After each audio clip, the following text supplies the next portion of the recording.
Hey folks, welcome to Two Guys in a Ride. Today, we're looking at something a little different, but equally captivating.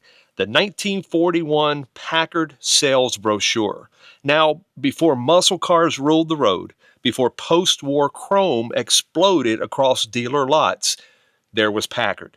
And if you ever wanted to see how a company sold class, elegance, and aspiration back in the day, this brochure is your front row ticket. Let's crack it open, shall we? Right from the cover, you're greeted by a flowing script and ornate borders, classic 1940s visual language. The colors are rich, the font is elegant, and there's an air of confidence. This wasn't just paper, it was the promise of prestige. Now, 1941 was the last full model year before World War II would change everything, including the auto industry. But before Packard began producing aircraft engines and war machines, it was offering Americans a taste of pre-war luxury on four wheels. And the brochure reflects that, almost prophetically.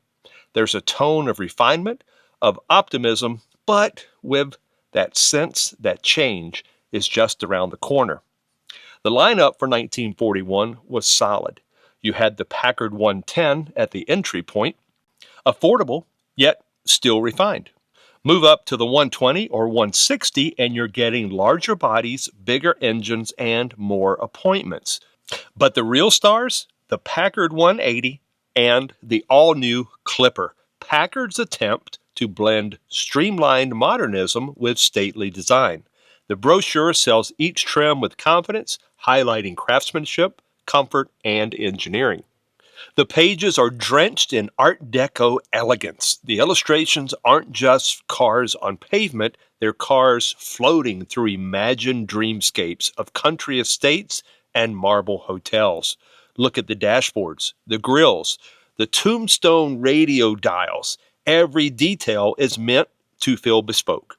This was about arriving, not just driving.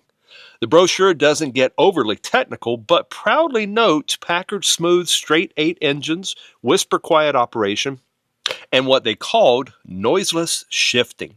For buyers in 1941, this wasn't horsepower war talk, it was about effortless motion, dignity on the road. And while competitors like Cadillac and Lincoln were breathing down their necks, Packard kept pushing their engineering ethos. Ask the man who owns one. This brochure gives you a few stats, wheelbase, interior legroom, luggage capacity, but it's wrapped in elegant prose. Packard knew they weren't just selling specs, they were selling a lifestyle. The exterior design stretched nearly 217 inches in length for the top models, and that Clipper fastback styling, that was modern art on wheels. Sleek, aerodynamic, absolutely ahead of its time.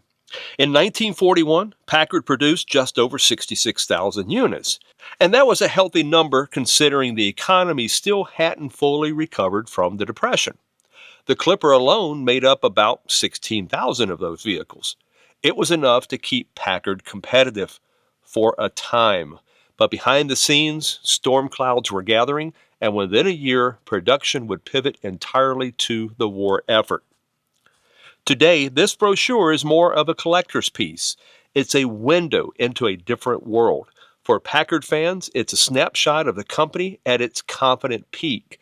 Values on surviving 1941 models, especially the Clipper and 180, have been trending up, particularly for well-preserved or restored examples. And this brochure? It's a jewel for any automotive historian or vintage collector. In the end, the 1941 Packard brochure isn't just a catalog. It's a work of art. It whispers promises of style, status, and mechanical excellence at a time when America was teetering on the edge of a world conflict. It's the last word of peacetime elegance printed on glossy paper. Hey folks, this is Rob with Two Guys in a Ride. Don't forget to like, subscribe, and share your thoughts in the comments down below. Thanks for watching.